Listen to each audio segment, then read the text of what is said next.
F-16战机发生事故，飞官有回报要跳伞，不过空军煞无收到信号，目前类似机型的全面停飞。台南一个代课老师叫8岁查甫囡仔走运动场100年，结果学生去伤到筋肉，社会局甲老师罚6万，严叫伊辞去。美国讲委内瑞拉爱加3-5千万桶的原油交予美国，而且经过代理总统若准无配合，恐惊会是还有一个马杜罗。观众朋友，大家好，欢迎收看1月7日中昼新闻，我是麦尚英。头起先，咱要先来关心的，就是这空军 F-16的战机昨暗发生事故。这是飞官新北基伊昨暗起飞咧执行夜训，煞伫要飞倒转来的时阵，发觉讲这军机的关度直直咧下降，而且这电脑若像有各样去，伊是回报要来跳伞，也毋过空军煞表示讲无收到这救生装备的信号，所以无通好判断这飞官到底跳伞敢有顺利。目前共型的飞机会全部拢停飞。目前画面可看，发射照明大把黄金72点钟所求，发现空军一只编号6000的 F-16战机，测了 AM 执行例行训练任务，发生意外下落海底。石腿坪风景区的录影会当看到，伫咧暗时7点28分30秒时，出现敢若是有物件摔落海的火光。海委会主委管碧玲面册表示，海巡出动3海艦6船艇全力搜救，现场放出海流、测流浮标，结合搜救优选规划系统，有估计漏水的方向，布伫咧搜救责任区的各种所在。受到强烈大陆冷气团影响，现场海涌真大，透风有够高级，涌是升到3公尺悬，沿温度一直降，搜救人员全力投入救援行动。花莲空军基地灯火通明，一直有兵仔车咧出入。国搜中心也派直升机开始海空救援。应该是机械的原因是不能，是比较可能的。中共近期就是多次密度高的对台湾的所谓战备警巡，还有1229的这军演，那让我们的战机就是的后勤补给就产生了一些问题。总统罗清德透过面册表示，已经指示国防部相关单位全力搜救，以确保人员平安为最高目标。希望新北基上尉会当平安回来。行政院也表示，院长倒英台第一时间就甲国防部长顾立雄来通话了解情形，请海委会海巡署、内政部空勤总队加入国防部做伙搜救。另外，也请农业部渔业署协助，拜托附近渔船先赶到现场探看。公视新闻综合报道。好，即届这发生事故的飞官新北基呢，伊是空军官校108年班毕业，飞行的总时数已经超过600点钟。有专家表示讲，其实暗时呢，伫海上咧飞行训练是恐惊会失去方向，目前已经全力来投入搜救，也那详细原因还阁需要调查。总统赖清德去到空军基地，向飞官报过，强调守护国家领空安全的重要，向所有官兵表示感谢。当时，飞官上尉辛必基也伫咧现场。感谢各位弟兄姐妹坚守岗位，守护国家安全。过去这段时间，因应中国军演，大家都辛苦，谢谢你们。国防部表示，发生意外，空军第5联队新北基上尉测了暗时驾驶 F-16战机自花莲基地起飞，执行夜间飞行训练任务。根据国防部资料，新北基上尉是空军官校108年班毕业的战斗机飞行官，已经结婚，飞行总时数超过600点钟。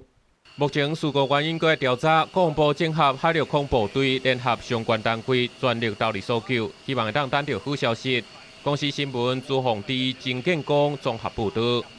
来关心天气，这2天呢，受到这强烈大陆冷气团也有辐射冷却的影响，气象署是继续来发布低温特报。台湾西部、宜兰、金门等17个县市呢，上悬是可能来到10度尔。今仔日透早伫本岛这平地上低温，就是出现伫新北市的石碇，这是敢若8度4。持续受到强烈冷气团的影响，那加上在清晨有些地方会出现辐射冷却，所以今明2天各地的温度都明显偏低，尤其是在北台湾以及宜兰地区。而预计到了礼拜天，下一波的大陆冷气团又会南下影响我们，所以在北台湾礼拜天白天的高温又会逐渐的下降。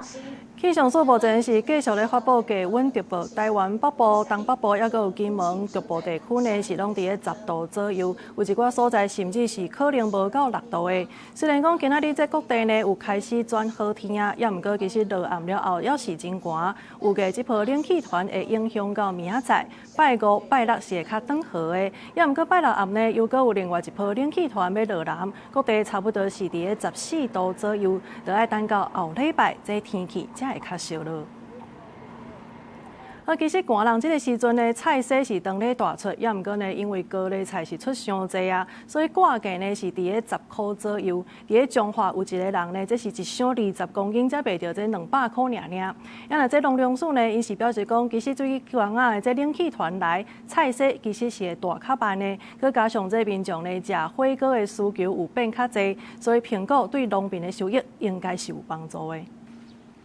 规区的高丽菜逐粒拢大佮水，即阵当是高丽菜大出的季节。目前市场价格伫10块左右，因为价销伤低，中华农民规气伫网络花贵箱咧卖，想讲价减碳，一箱20公斤敢若卖200块尔尔。嘛有在网络的民众是直接到田里买。现在现采的很好吃，可以多买一点，趁现在新鲜便宜啊。即马就是价销伤俗啊，就是一定要找一寡通路，让价格可以再往上。莫讲规拢安尼了钱安尼，有多温会使甲伊送到厝，伊嘛免去饲仔费，我就甲你送到厝安尼。农民表示，一般关山高丽菜差不多10月产量就会较少咯，但是因为今年天气较晚寒，关山高丽菜产期久长，产边地高丽菜大出的时间相差，影响到高丽菜价销，甚至有崩盘的情形。所以农民想出产地直销的办法，希望种做心血，成本会当回收。那农粮署表示，这阵天气开始变寒，对菜色价销提悬是有帮助的。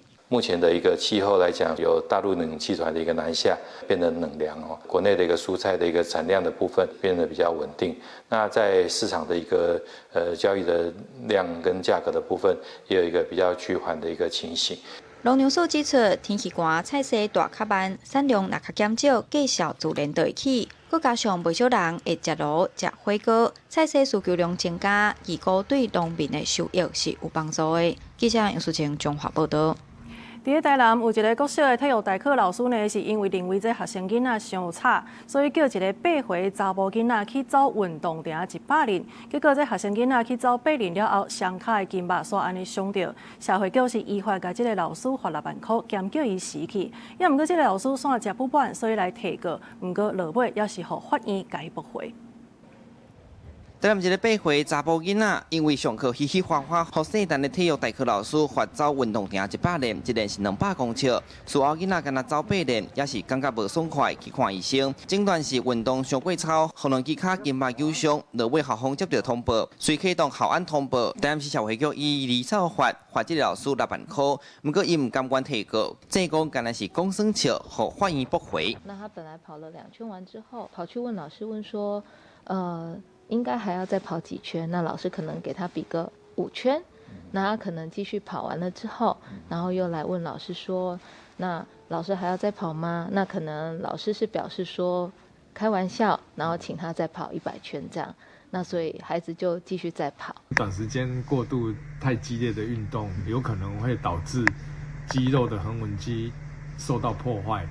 因为破坏之后，它里面的一些肌蛋白会流失出来。这发生在113年，这个体育代课老师不是第一届伫这间学校教课。社会局认为，囡仔身心发展比人较慢。依照国小调查报告，甲老师家己的起诉证，老师确实讲有叫伊爱走100年。这个囡仔嘛真听老师的话，真多强咧走。老师有讲是莫插伊，已经明显违反教师应该注意的义务。教育局认为这是无适当的管教，就随甲这个老师洗头路啊。经与会委员认定是正明确，原依据《儿童及少年福利与权益保障法》第97条，裁处该名教师刑台第6万元罚锾。教育局重申性平、霸凌、体罚等案件零容忍的立场，也会持续推动友善校园及正向管教。同时营造和谐的校园氛围。法院是勘查校内监视器甲相关调查资料了后，认为老师并无否认伊讲过100年的话，嘛无评估囡仔体能到底敢有法度负担，就算是讲算笑，嘛袂使讲无责任，所以也是爱罚钱。教育局强调，老师唔通用无好的话来管教，爱营造友善正向的师生互动环境。记者苏台南采访报道。提醒大家看到这野生动物呢，千万唔通去甲亲，也唔通去甲摸。伫高雄这寿山动物园，就是因为惊这台湾狗会教人来抢物，所以做真侪告示牌。不过，要是有人无咧甲信道，甚至有民众呢是因为受气伊的饮料互狗产甲抢去，转对狗的这个头壳甲伊扒落。动物园是表示讲，这款行为有影是无解妥当，恐惊是会违反着动保法。高雄寿山动物园内底，民众看到几只台湾狗一直饲活内，惊甲哀哀叫，连伊手顶的饮料都去互狗抢去，民众无欢喜，随伫高山的头壳扒落去。这个画面打起网络，遂引起讨论。有民众认为，动物园内底四界拢有做告示提醒游客，手莫摕食的挂塑胶盒啊，避免人甲狗发生冲突。这个民众无遵守，佮拍狗，实在真唔通。手袂使有摕物件嘛，还有塑胶袋一定不要露白。还是你提的塑胶袋，不管你是垃圾还是怎么样的话，反正他一定会抢嘛。好，还有那个你背包一定要注意。它还是基本上它还是野生动物哈，它还是受那个动保法跟野生动物保育法的保护。那所以我们都是以不骚扰、不虐待为原则。动物园表示，民众拍狗产的行为有违法的记录，是不是爱罚？这部分要送交农业局去认定。这几年因为台湾狗甲人的接触变多，冲突事件也才发生。虽讲台湾狗已经不是保育类的，不过也是受到法令的保护。民众袂当主动去对狗产做出任何无妥当的动作。若是当着狗产主动接近，也是跳起来身躯顶，台湾狗共存推广协会也教大家正确的处理方式。是狗要说你爬到你的身躯，唔通甲拍，嘛唔通甲赶。你甲你的物件呢，你的骹蠓呢，爱伫胸坎头前，位头直直行，伊就会落车，唔通去甲赶嘛，唔通讲想要甲害落的。协会表示，若去甲狗产活动的所在，头一件代志都是食的一定爱收起来。若是物件互狗抢去，就准拄煞，唔通想要虐，也是出手甲拍，因为安尼有可能会害家己，去互狗照受伤，嘛有可能会违法。记者郭家祖、邱朝阳、高雄场报道。国际消息的部分，咱要来关心的就是这美国伫抓到委内瑞拉前总统马杜罗了后呢，随对这石油资源来表达因的立场。这川普是宣布委内瑞拉临时政府呢会甲3000万到5000万桶的这个原油交予美国，而且会用市价来交易。也阁有伊也警告这代理总统罗德里格斯，若准无配合，安尼恐惊会互伊变作是后一个马杜罗。委内瑞拉政局改变了后，美国总统川普都破文宣布，美国临时政府加3000万到5000万桶品质足悬的原油交予美国。不过，川普强调，这批石油会用市场的价格来卖予人，不过资金是伊本人控制，而且会讲会把款项用伫咧造福两国的人民。已经指示能源部长莱特随执行这项计划，用保存船直接运去美国的码头。美国边境的民众足烦恼的，惊美国安尼做是咧抢资源。sea lo que ocurre, a lo mejor ya transó con los gringos. Los gringos, si transó con los gringos, pues que si vienen para acá los gringos, van a ponerse otra vez la industria petrolera va a ser otra vez explotada por ellos igualito, porque siempre ha sido mantenida por los gringos y siempre ha sido explotada por los gringos. 虽望 Trump 俄罗代理总统罗德里格斯是友好的朋友，不过嘛有威胁。Trump 明确表示，罗德里格斯必须爱确保美国摕到美国足大石油量的完全准入权。美联社分析指出 ，Trump 已经把民主选举放伫咧第二重要的位，即卖目标是能源利益。罗德里格斯恐惊共这个时间会面临国内国外拢爱烦恼的困境。And then externally, of course, she's facing demands from the White House and President Trump, who has explicitly said that if she doesn't follow through on granting U.S. access to Venezuela's vast oil reserves, she could be next and follow the line of President Maduro. 为了进一步落实能源政策 ，Trump 预计伫咧拜五伫海湖庄园甲足侪石油的头家高层见面。会议重点除了讨论委内瑞拉石油的运送甲安怎链，嘛包括美国未来的能源开采计划。也若 Trump 强硬做法，伫咧国际嘛有真侪反对声音。La operación en Caracas supone un precedente terrible y un precedente muy peligroso, un precedente que, por cierto, nos recuerda a agresiones pasadas. Y que empuja al mundo a un futuro de incertidumbre y de inseguridad. 虽望讲 Trump 强调能源优先的政策，不过委内瑞拉政局演变为单纯的民主转型，变作是国际中间的资源比较。这批数千万桶的原油的交接，到底是换到稳定的政权，还是更加深的国际冲突呢？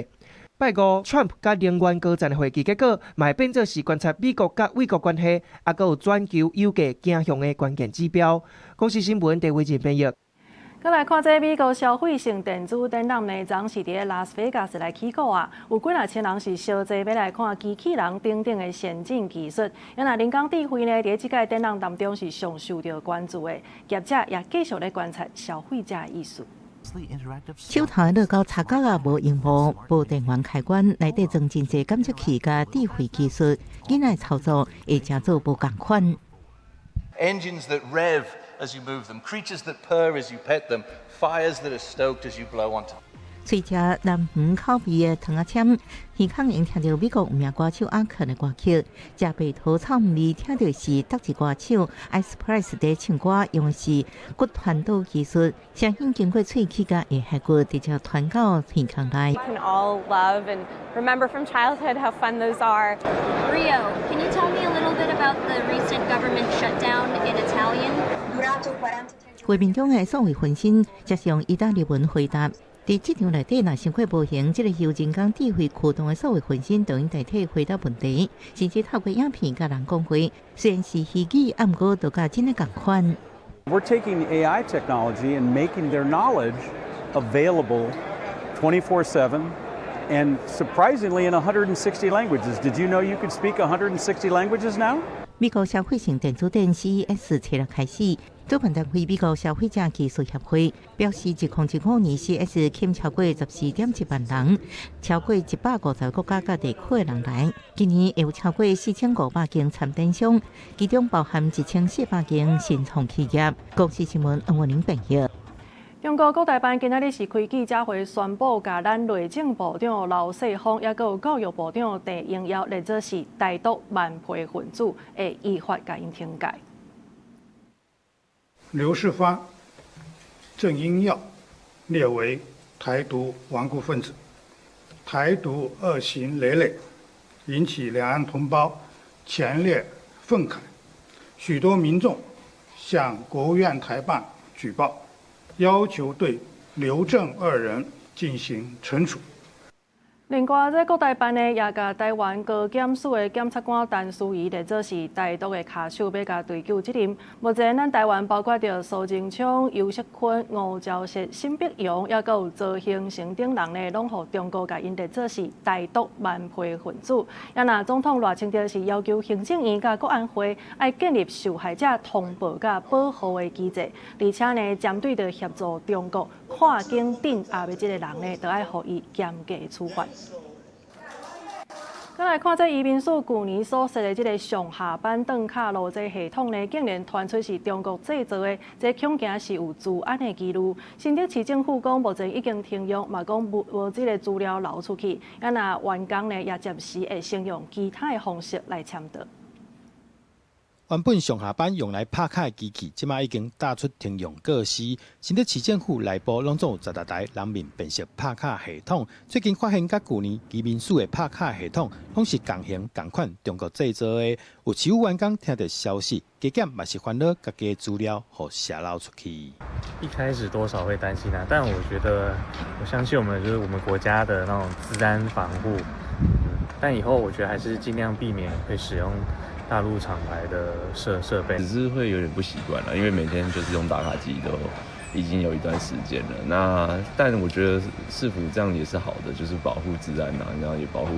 每个人的各自的保障。市府赶紧出面驳回，目前所有的资料都无发现外来的状况。为了资讯安全甲风险管理，请员工暂时先用其他方式拍卡，确保安全。基于资讯安全与风险控管的审慎原则。本府已经先行停用本府人脸辨识差勤系统，并请同仁暂以其他方式打卡，以确保资讯系统的安全。经初步检视，尚未发现遭害或资料外泄的情形。市府表示，说来卖伫厂商提出文件甲完整说明进前，请员工先停用这套系统，确保所有员工的权益甲资讯安全。记者杜君豪，新潮报道。刑事局有查到一件大型的用房产来抵押贷款的这个诈骗案，是查出这姓吴的主嫌，伊甲境外诈骗集团来合作，而且也甲这国内二手的车行来合作，专门经一寡互人骗去无资金，也是讲想要搁加钱来投资的这个被害者，骗因透过二手的车行来办这贷款，设定不动产的抵押，造成被害者这房产甲财产拢损失去。目前已经有47个人受害，也那金额已经超过新台币2亿。刑事局甲管区的去申报一个姓吴的主嫌引导，趁伊无注意，甲抓起来。记者。另外一批人伫咧申报这个二手车行抄到相关的证物，刑事局追查民众去互假的检警诈骗的案件，发现有不法集团伫咧背后控制，查出姓吴的主嫌甲境外的诈骗集团合作，先骗受害者假投资，资金若是无够，或者是想要增加投资，就会转互特定的二手车行来办贷款。境外机房先以假检警或假投资手法诈骗被害人，如被害人现金或存款不足时，再诱骗被害人向二手车行申办房产抵押贷款，之后该车行再中介被害人向特定配合的民间金主及地政士办理不动产抵押贷款。刑事局表示，这间车行甲帮派、金主甲特定的地政士交结，甲受害者名下不动产设定抵押，毋但抽真重的服务费甲利息，甚至陪同受害者完成地政对保的程序，了后，佫甲贷款的金额交予集团的车手，表面上是专业的合作，实际上是诈骗的中介站。该车行表面上经营二手车买卖，实际暗中从事融资及不动产抵押贷款，另创设贷款通、超级贷、快速贷及购好贷等赖账号，谎称快速申贷、快速拨款，警示户呆账皆可处理。刑事局目前查出47个受害者，财务损失有甲2亿。其中一个70岁受害者被诈骗的金额有甲3300多万，毋但房产的损失，欠的钱规个拢乌有去。从去年4月至8月初早，拢总查到34个人到案。专案以诈欺、挡赖、洗钱、甲组织犯罪等等的罪嫌，移送家己检方侦办。记者综合报道。外交部长林佳龙是去参加第6届 NGO 领袖论坛，而且嘛来主持这开幕的仪式，小解 NGO 在外交当中的核心角色。Through its promotion of NGO diplomacy, Taiwan translates value-based diplomacy with its focus on democracy, freedom, and human rights into visible, credible, and concrete cooperative initiatives. And these efforts take shapes as Taiwan solutions that can be implemented and trusted by partners. 这论坛呢是邀请到各大非政府组织，也有政府、企业界、甲学界等等的代表，以实际案例来探讨这台湾 NGO 在经济外交、价值外交，也有当面外交等等3项领域所发挥的这个作用，要来讨论台湾 NGO 的关键角色。其实，逐冬的这个1月呢，拢是高中生要来考大学的时阵，有真侪学生呢是唔知影到底这学校是要安怎选较好。有人力银行是针对12项指标落去评比，要得出每一间学校这个专业甲优点。而且呢，这调查嘛发现讲，其实企业界呢上界注重的，就是沟通的能力，也有态度的能力。真侪高中生拢咧准备考试。逐年的年初拢是考大学的时间，要选倒一间大学较好，嘛是学生真关心的重点。有人力银行透过12项指标落去做评比，有职务能力、未来能力等等。调查嘛发现，企业上注重的是像沟通能力、态度积极这款的软实力，较赢过专业能力这款硬实力。我们从12项的大项的指标跟105项的细标，我们发掘出非常多不同学校的特色。未来在 AI 的一个浪潮之下，我们怎么去让我们可以从0到1这种有创新的人才，这是我们未来大学要一起来努力的方向。有大学表示，为着因应企业的需求，学校也一直在求进步，把课程的内容加入 AI。协助学生的能力，通好符合现代社会的需求。另外，学校也表示，因嘛真注重实务上的结合，让学生会当较有竞争力。传播学院早在2009年就因为数位的浪潮，所以我们就有推出一个数位内容学程。所以就是把数位科技的概念传授给我们的同学。在商管领域也因为数位还有 AI 的浪潮，我们也分别在2016年成立了金融科技研究中心，还有去年的10月，我们也成立了金融 AI 创新中心。结合的一个办学严谨，让学生扎实的学习以后获得业界的肯定。然后高年级结合的这个外面实务界，能够在理论跟实务也都能够发挥。人力银行强调，这个奖项不是要用来比输赢的，是为着要让社会大众会当清楚了解每一间学校的专业和优点，也提供学生做参考，通好选择适合家己的大学。记者陈心东、王志光台北报道。讲到这教育，全教总是来呼吁政府呢，爱因应这少子化，所以爱受惠来减少班级的人数，提高教育品质。那教育部是讲会阁评估这人口的变化，甲教育资源的分布，也引导地方政府做回来研究。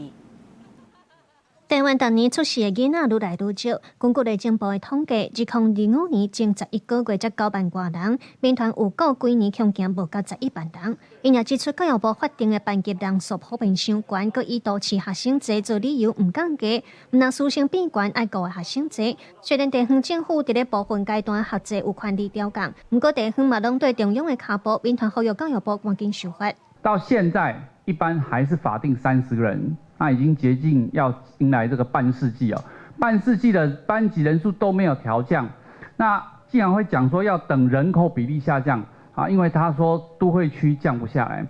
那我们必须说，如果都会区都降下来，台湾是不是就准备要人口灭亡了民团呼吁教育部应当走向政治教育，国小的班级人数爱对29人降到24人，国中30人爱降到25人。公私立高中目前分别是34和44人嘛，应当爱调降改善教育品质。另外，民团嘛指出，根据因的观察，这几年伫咧普及共用的政策下底，愈来愈侪集中式特教班的学生身心障碍的状况愈来愈严重，像主管班和集中式特教班等等的师生比嘛，也是相关。的自班学员班是1:8，可是很遗憾是说，其实即使到113年，我们的人员进步办法重新修订之后，真正有1:8也只有国中阶段，其他的阶段分别是15、10人，是完全没有去考量到现在我们普特共融的一个深化，以及孩子所谓的特教需求越来越多的状况下，那么在师生比上面应该要做一个适当的调降。针对调降班级人数的建议，教育部表示会对人口变化趋势分布甲师资结构等等来评估。若针对部分地区人口增加，也是学生人口集中的情形，嘛引导地方政府来研究，照实际需求和教学量能去调整做法，维护受教权益和教育品质。记者卢尚如、郑俊尧台北报道。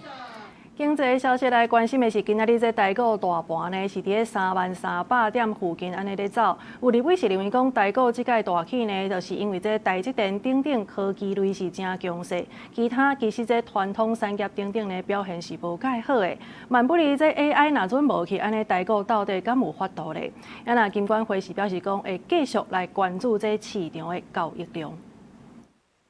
初七台股开盘结束前几天大起的走势，一路拢落，以30412点开出，盘中上价有到30306点，落269点。不过3万点的大关也是徛了真dài。宽达股台积电以1665块开出，捌落40块。台股这礼拜唔若创新高到3万点，所以嘛引起惊会消风的疑虑。改天要是说真的泡沫化，你有没有做过这样的一个操作演习？台湾的资本市场从来都不缺乏一些不确定因素的存在了，我们本来就会针对资本市场所有一些的未来一些状况做一些适切的这些的准备，这些都是我们日常都在做的事情。有没有了解这个金额资金是从哪里来？13年大概45% 左右，然后去年大概48% 左右。那我想这部分大概外资参与程度是比较高。去年跟前年来比的话，其实去年的平均成交量跟前年几乎是差不多，只差了大概一点点，大概平均的日成交量大概4100亿左右。有立委表示，台股这届起科技类股的表现真好，不过其他包括食品、水泥、观光等等的类股煞是拢落。真侪投资人看到3万点，煞是一点感觉都无。金管会主委潘金良表示，过去10年年线下的股票， 2018年上悬有到79%，上低是2020年的18%，去年是67%。比重会因为景气甲股市的起落有无同表现，嘛反映投资人对市场的期待。短线上不排除会有极短线投资人去做一个获利了结的动作，那除非 CES 展有更大的利多出现，那不然指数要进一步的上攻的可能性相对来说比较低，有可能会是一个高档震荡的格局。另外，针对无同类股股价失去平衡的现象，证交所证实已经有向金管会提出价值提升的计划，未来会加强宣导，希望提高本益比甲股票国际上的能见度。记者综合报道。受到这非洲地震影响，今年呢是有条件来开放使用油喷。这业者必须要爱装这影像的监视系统，车辆也要装 GPS。农业部是表示讲，目前呢全台湾差不多是有6城，拢总是249大这市地场已经完成申请啊。另外，目前呢这猪仔的价销是比疫情之前要搁较低，1公斤是卖87块。那农业部是表示讲，这价销要搁算合理。今年开始用喷饲猪要加到即时影像监视系统，在喷的车也要加装 GPS。若准违规用喷饲猪会防重罚，上无罚40万。农业部指出，伫今年之前有18件违规案件，已经由地方政府调查甲裁罚。今年开始也要有违规的案例，不过用喷饲猪的数量减少强要4成。原来是405场，那现在经过有 AIoT 还有 GPS 的一个装置之下，总共有249场。为着防止非洲地震，去年禁止运送、禁止抬猪15天，39万只猪要慢慢消化。农业部指出，原底按算3月底进前，即马应该会当提早到2月底到3月初，就处理好势。若地震进前，猪的价销1公斤是100块以上，无就因为猪的来源较济，一礼拜已经达到90块以下。1月份大概是我们猪价比较低的一个情况，我想这几天冷大概有更多人吃相关的一个火锅。那我们相信这个猪价大概87块还是在一个合理的一个范围哈。调这产销是农业部一直在面对的课题。透早伫立法院经济委员会，国民党立委郑正俭以高丽菜做例，讲绩效常常大起又搁大跌，是安怎产销常常起一平，敢互农民先登记种植，方便统计种的面积。农业部长陈俊贵表示，已经规划即个提出鼓励政策。如果没有登记，会不会有奖惩的问题？没有，这个就是我们要重新设计的。因为农业部有非常多的对农民的一些奖励的作为，那补助的作为，如果说有配合种植登记的话，所以这就是本协特别要讲的一个。部长陈俊贵表示，高丽菜单位产量面积较悬，拄着风台价销会起数十倍，是进行较特殊的菜式。过去会用空中的摄影监控种的面积进行预警，一直想要推行，互农民登记种植，啊，毋过拢无成功。不过即马有改善，按算伫后个月对外公布新办的登记制度。国视新闻采访报道。这目睭要验工，也着爱有专业。今年呢1月初6开始，这验工的人员着爱有证书，而且完成职业登记，才会当替人来验工。民众会当透过这2项证照来领，来为咱目睭检查会有一个保障。南港这间验光所壁顶全是义诊的感谢状，不过上显目的也是这张依照法令挂伫壁顶的职业执照。伫验光正式纳入医事机构管理了后，这张证照唔但代表合法，嘛代表验光按过去的技术服务，变作有责任、有记录的专业医疗行为。眼镜行的外面会有一个验光所的招牌，它必须要在很明显的地方告诉说，我这一个合格的验光所。然后再进来到里面之后，我们每个医师人员都会佩戴医师人员的职业执照，这2个很明显就可以分别说我们是合格合法的验光师。即马验光人员法10年6日条款满期，验光制度正式按季度阶段变做国家考试证照制，按正月初6开始有验光人员证书完成职业登记，才会当执行验光业务。若是违规，会当罚3万以上15万以下，消费者会更较有保障。不过制度改变，嘛有传统的目镜业面对转型也是退出市场的现实考虑。可以去考啊，但是你像我就不想去考了。我已经50岁啦，那我再去读个大学，再读个3年，修个学分，修个3年，那出来再考。那请问我要几岁退休？这一个法案有提供长达5年5次的所谓的特种考试，让你本来不是所谓的验光系毕业的人都可以去考，然后再把这件事情有10年的过渡，这一个的信赖保护已经是做得非常的长。民众若是接受服务依法合格的验光人员服务，可能会影响到后续的视觉品质甲权益。卫生部表示讲，一般的目镜行是工商登记，敢会当买卖目镜甲配目镜，民众会当用开业执照甲人员执照来分别合法的是无合法的验光所。记者综合报道。继续来关心，这行政院是来提出国安法的修正草案，要搁加一条鼓吹战争言论，相关的是当罚到100万的行政处分。也毋过在野阵营所认为讲，这有可能会妨害到言论自由。陆委会副主委杨文佳伊是回应讲，若准这抢劫放火是袂使，安尼咱敢通用阮亲像是消灭台湾这款的言论呢？因内内政部是讲，这判定的基准呢，会甲陆委会、甲法务部等等单位做伙来研究。因应国安法修正草案，星期伫立法院内政委员会搁一摆摆审，国民党团加急动员应战，透过电视发言要求开公听会，和社会充分讨论。赖清德这么想戒严，这么想控制人民的思想，没有关系啦，最好全国各县市好好宣扬民进党是怎么程序郑南榕精神，每个县市都开公听会最好。从行政院再包括我们民进党委员，一共有23个版本。就以本人跟王定宇委员、王义川委员以及罗美玲委员所提的版本当中，就特别修正了把意图2个字拿掉，言下之意就是希望不要限制到言论自由的部分。追究集团最后两位王必辉宣告，今年3月底进行国民党、民进党各开一场公听会，不过其中针对行政院办草案精定，鼓吹战争言论相关，因行政再罚100万。民党也自己是拍个案之名，经网络检验之时，陆委会副主委林文佳回应，面对收回保留有相定标准。个人他在网络上说我要去你家抢劫，要去放火，这个在我们法律上是会被禁止。那如果说你的个人在网络上说，我希望谁谁谁能够过来打台湾，把台湾消灭掉，那你觉得可以容忍吗？我国的国家安全遭受1949年以来空前的威胁，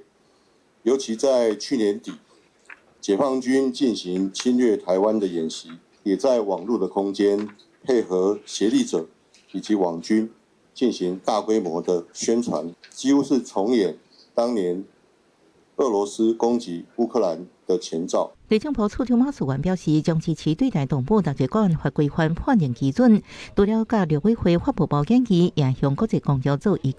陆委会强调，中共相关行动最后目的就是要侵略台湾、消灭中华民国，所以照总统指示，继续盘点即卖规定，推动修法研究。记者综合报道。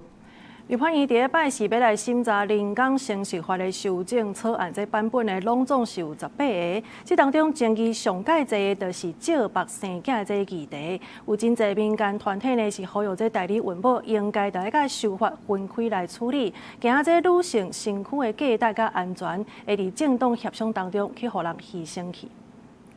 人工生殖法修法应与代孕脱钩，并应逐条实质审查。一个民间团体针对摆是立法院维权委员会要排审的人工生殖法修正草案召开记者会，民团即期立法院雄雄甲人工生殖法排入逐条审查，其中嘛包括代理孕母的部分，烦恼女性的身躯价值和人身安全，会伫咧政党协商当中去互人牺牲。代理孕母制度不应该被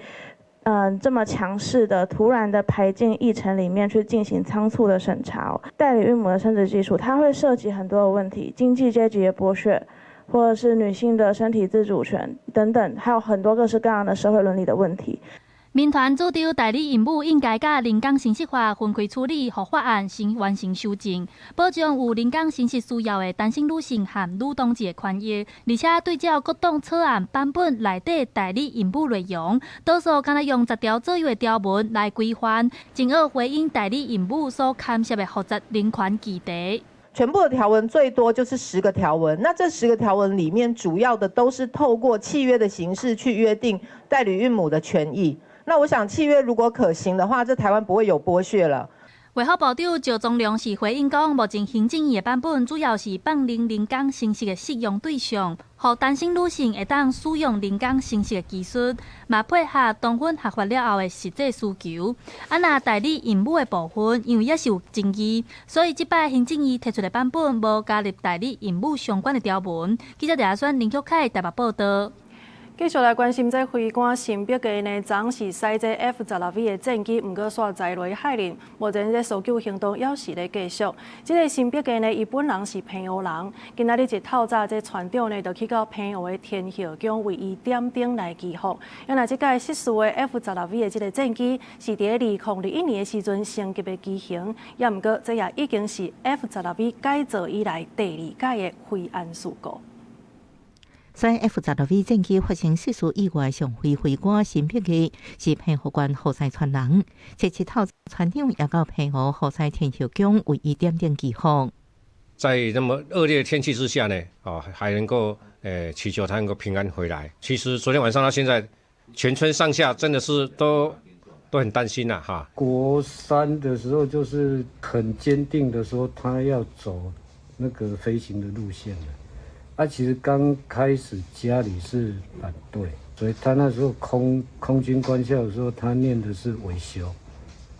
后来是到后来家里答应以后，才再去受飞行训。高中老师讲，伊认真有礼貌，而且顶个月才带太太回去澎湖。其实，伊是伫去年5月20日，甲共伫花莲基地任职的太太结婚，两人都结束蜜月回去台湾。伊的姨仔就发文表示，全家拢咧等伫回来，佮困求外界斗相共接去。伫军方人员陪伴之下，带伫澎湖的爸母也坐专机去花莲空军基地。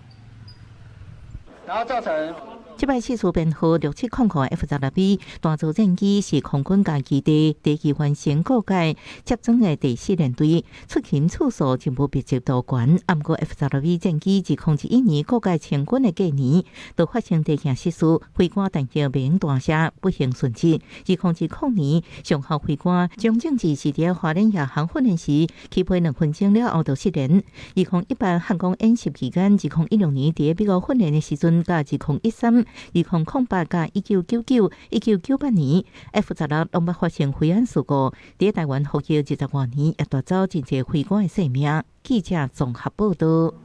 再来看这屏东县农业处的动物收容中心呢，这照顾的动物是百款，甚至是有酷气骨、山羊啊，也佮有这细熊等等。农业处是讲，这寡特殊的动物经过14天的公告，若准无主人来甲带回去，安尼就会开放领养，也毋过民众都爱先通过评估。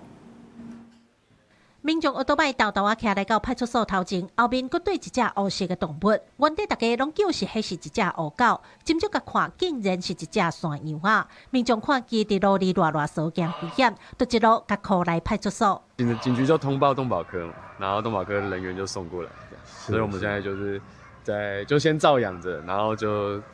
等饲主来认领，或者是如果没人认领的话，就是开放领养。这只山羊啊，奉送来屏东动物之家收容中心，日子过甲真好。农业处表示，一般人认为收容所拢是收容猫啊、狗啊，不过这真正是大项有兔啊、鸡啊。最近才送来一只酷气龟类，以早嘛捌收过洗手鉗，来到收容中心的动物拢会受到妥善的照顾。若是等无主人来领，都会开放认养。那我们都会在网络上面公告14天来开放给民众认养。那只要是涉及屏东县的，那符合我们的认养评估之后呢，都可以到我们动物之家来把动物带回去。动物跟我们人一样，都是有感知的生命。那我们也希望说，政府的法规上能够跟上，因为其实现在在台湾非保育类动物或非野生的非本土的野生动物，其实都没有任何的法规去管制任何的繁衍、贩卖跟养殖，那也会造成后续的一些问题。其实，伫全国收容系统内底，嘛当看到其他县市有被背刺、大头钉、鹦哥、孔雀等等的特殊动物在等人认养。民众想要饲这特殊动物伴，上好爱想好清楚。农业处也呼吁，无论是要来饲，还是要认养，一定爱家己当做一条生命来对待，唔通无下心机，就乌白等遐甲。记者柯斌在柯家组邱超勇综合报道。昨昏伫屏东市是发生一件交通的意外，这是一个查甫人呢骑乌多摆，因为这车顶狗仔的罐头呢是落甲规路面，伊人呢走转去路口要来捡罐头的时阵，煞互一台乌色的轿车倒滑甲弄甲跋倒去，加在这人是无介严重，要毋过轿车的驾驶呢竟然就安尼离开现场。警方是表示讲已经掌握到这车主的身份，会搁进一步来厘清责任。乌多摆停伫路口等红灯，发现大路的涂骹罐头落甲规个。后一秒看到一位穿乌衫的查某人行转来路口要捡罐头，结果一台乌色的轿车要倒滑，敢若无看到咧捡罐头的查某人，就直接对伊弄落去。这名查某人直接倒落去趴在涂骹。他走的时候被那个车，我看到的时候好像那个车还在动，他就哎一声。就摔到地上，脚一摆的这样。这件意外发生伫初六尾暗仔，这名姓林的查某人骑机车载狗仔罐头，可能无绑好势，经过屏东市广东路和中孝路路口的时，罐头对机车脚踏落落去路顶，伊甲车停路边，行转去要捡，结果发生意外。加在伊伤势无严重，毋过受袂到，弄着人的这台轿车驾驶讲要倒载伤者去病院，煞探旁走去。警方表示已经掌握车主的身份。因随车物品掉落。于是将机车停妥后，徒步进入路口捡拾狗罐头，遭一辆左转汽车撞击受伤。肇事驾驶下车，伪称欲载其就医，随后竟趁隙驾车逃逸。警方已调阅监视器画面，掌握车主身份，正积极查缉到案说明，以厘清事故责任。警方呼吁，若发生交通事故，爱留伫现场，紧敲电话报警，无会有事故逃窜的责任。另外，提醒民众载物件无固定好，会防处罚。捡物件时爱注意过路的车辆，确保家己的安全。记者柯明哲，屏东报道。再来看这台中的潭子呢，有一间国小，互家长指控讲，一个姓郭这个老师呢，用一寡真歹听的言辞呢，来公开霸凌伊的囡仔，而且也公布一寡录音档，批评这校方呢，拢无及时来替伊处理。伫乌埔行开记者会，台中一个家长指控，头站主妇一间国小6年的囡仔，长期伫课堂，互姓郭老师用具大裤带顶其实性的字句辱骂，而且一直要求全班复合，亲像公开霸凌，囡仔身心受创。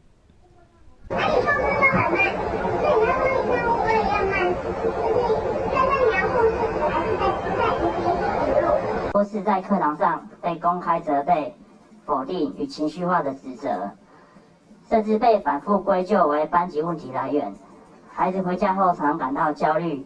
紧张、害怕上学，有时候会哭泣。原本教育基金会批评家长伫囡仔5年的时阵，已经向学校投诉3摆，校事会议用无证据做理由，请姓郭老师甲家长签和解协议书，承诺袂搁犯。暗过6年开始，老师佫较变态，去年12月12日，佫一摆向学校申诉了后，无启动调查程序，共过1日，将老师调离导师的职位。5天后，佫负责互家长每日烦恼囡仔伫学校状况。自从老师回任之后，他采取的叫做冷暴力，不讲话，眼睛直视着学生。孩子说，那天中午趴着睡觉，头突然间抬起来的时候，他是看见老师盯着他看的，他吓死了。学校强调，这老师教学资历已经超过10年，家长申诉拢校安通报，佮启动校事会议调查。目前行政人员专程一班管区甲加强巡堂来进行，等外部委员调查清楚。现在进入调查程序当中，没有错啊，那就是由委员那调查委员他们秉持公正审慎、积极处理的机制来做处理。校方去年12月所召开的教评会主席推派的方式程序有瑕疵，所以校方需依规先撤销处分。教育局已要求学校务必以最快的速度重启审议程序。台中市教育局表示，学校去年12月2摆开教评会定数问题，已经要求学校用上紧的速度重启审议，决定姓郭老师是不是停评等调查，确保囡仔伫安全环境内底学习。记者综合报道。来看这以下冲突，毋但是加塞地区人民的生活是真艰难，也佮有动物伴嘛是共款对立安尼遥寄失当。有一阵少年兽医呢是提供义诊的服务，而且佮免费送饲料，做伙来照顾遮的动物伴。兽医用手电照光，互猫咪惊较紧张大叫。伫个已经失去正常生活的家属，宠物甲人共款，逐工拢伫个受寒摇巴肚。医疗资源的欠缺，或者小动物伫个破病时，只会当靠家己摕过。虽然有的所在政府已经停啊，即间伫个加沙市的动物病院，最近嘛豆豆啊开啊，佫较赞的是医生提供的是免费的服务。إقبال كبير على الفعالية اللي اشتغلنا عليها اليوم بالرغم من إنه الظروف الصعبة اللي عشناها والوجع اللي شفناه إلا إنه إحنا متمسكين بالروح البريئة اللي ربيناها وكانت معنا منذ الصغر فلقينا استقبال كبير من الشعب اليوم اللي إجوا معهم قطط وكلاب فبيهتموا فيهم。这个好消息，一个团队真济饲主甲厝邻的动物伴带来病院排队看诊。虽讲这间动物病院受到战火破坏，即马也无电通用。但是兽医靠手电的光，也会当勉强替这个猫仔狗仔服务，甚至佫有一寡资源会当提供有限的医疗，甲猫仔狗仔的粮食。مجال الطب البيطري لم يسلم من الحرب، واجهنا صعوبات بداية من 7 أكتوبر. إحدى هذه الصعوبات وأهمها هي منذ 7 أكتوبر وحتى يومنا هذا لم يدخل أي شيء في مجالنا، سواء من الأدوية أو أطعمة الحيوان. 同款放袂落的，也佫有动物园的管理员。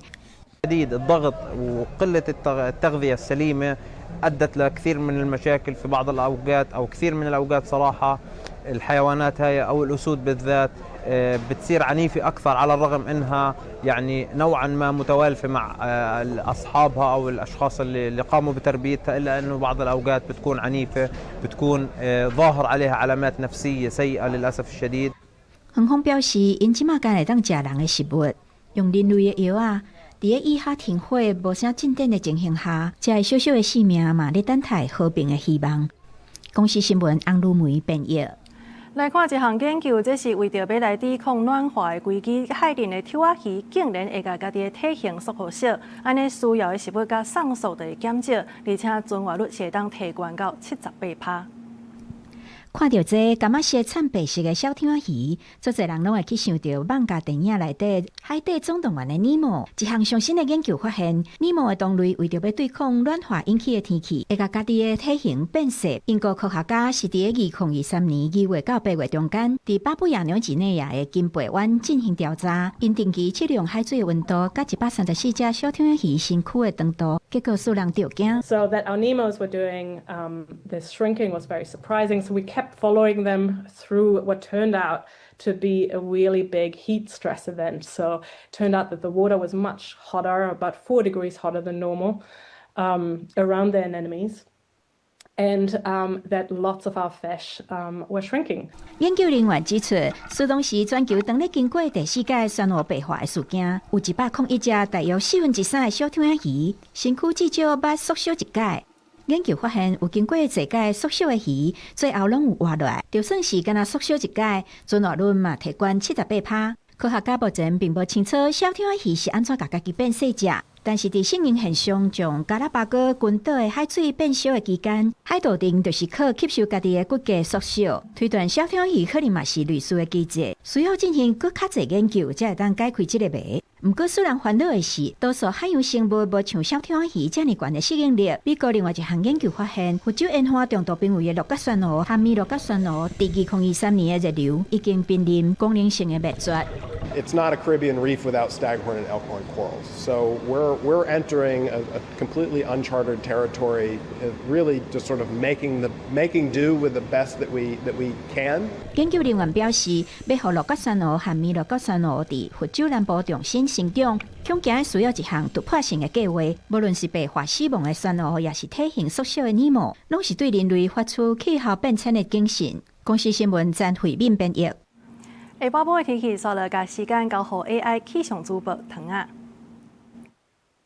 今仔日甲明仔载受到强烈大陆冷气团，也阁有辐射冷却的影响。中部以北、东北部甲东部天气真冷，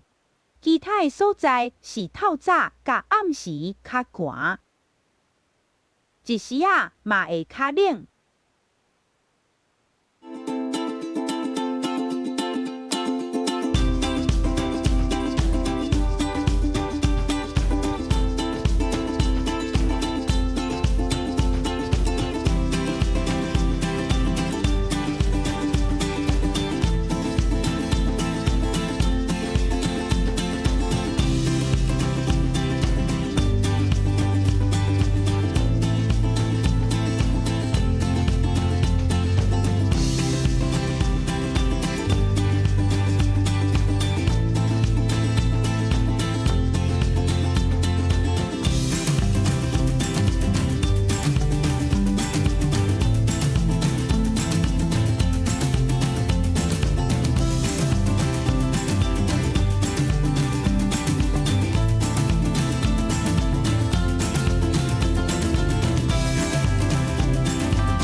上就是这个中道新闻，感谢你的收看，明仔载同一个时间，咱再相会。